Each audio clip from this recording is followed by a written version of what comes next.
الحمد لله رب العالمين، والصلاة والسلام على سيد المرسلين، أما بعد فأعوذ بالله من الشیطان الرجیم، بسم اللہ الرحمن الرحیم۔ پیارے طلبہ کرام، آج کا ہمارا لیسن حروف کے مخارج کے بارے میں ہے۔ آئیے حروف کے مخارج کے بارے میں سیکھتے ہیں۔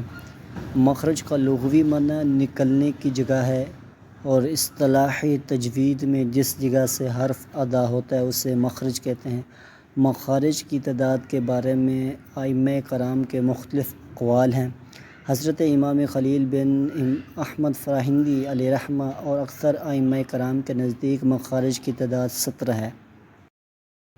مخرج کا نام حروف کے القاب مخارج: حلقی مخرج حمزہ ہا، حروف حلقیہ حلق کے نیچے والے حصے سے ادا ہوتے ہیں، جیسے حمزہ ہا۔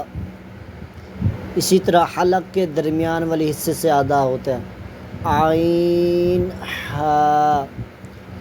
عین ہا حلق کے درمیان والے حصے سے ادا ہوتے ہیں، غین خا۔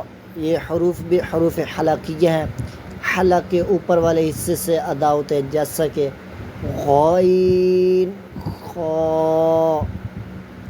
لسانی مخرج یعنی جو زبان سے ادا ہوتے ہیں، قاف پر موٹا۔ حروف لہویہ زبان کی جڑ اور تالوں کے نرم حصے سے ادا ہوتا ہے، جیسا کہ قاف، یہ پر تھا، اب بریک کاف، کاف۔ زبان کی جڑ اور تالوں کے سخت حصے سے ادا ہوتا ہے، جیسا کہ کاف۔ جیم، شین، یا۔ حروف شجریہ زبان کے درمیان اور تالوں کے درمیان حصے سے ادا ہوتے ہیں، ضاد۔ حرف حافیہ زبان کی کروٹ اور اوپر کی داڑھوں کی جڑ سے ادا ہوتا ہے، لام، نون، را۔ لام۔ حروف طرفیہ یہ تینوں حروف طرفیہ ہیں، زبان کا کنارہ اور ضواحک سے ثنایا تک کے مصنوع سے ادا ہوتا ہے، یہ لام۔ نون زبان کا کنارہ اور انیاب سے ثنایا تک کے دانتوں کی جڑوں سے ادا ہوتا ہے، را۔ زبان کی نوک اور مقابل کے تالوں سے ادا ہوتا ہے، طا، دال، تا۔ حروف نطعیہ زبان کی نوک اور اوپر کے دانتوں کے جڑ سے ادا ہوتا ہے، ظا، ذال، ثا۔ لثویہ زبان کا سرہ اور اوپر کے دانتوں کے اندرونی کنارے سے ادا ہوتے ہیں، صاد، زا، سین۔ حروف صفیریہ زبان کی نوک اور دونوں دانتوں کے اندرونی کنارے سے ادا ہوتے ہیں، شفوی مخرج یعنی جو ہونٹوں سے ادا ہوتے ہیں، فا۔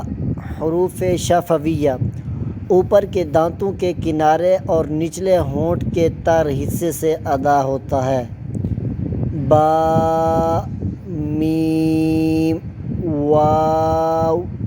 یہ تینوں حروف یہ بھی حروف شفویہ ہے، با دونوں ہونٹوں کے تر حصے سے، میم دونوں ہونٹوں کے خشک حصے سے، اور واو دونوں ہونٹوں کی گولائی سے ادا ہوتا ہے۔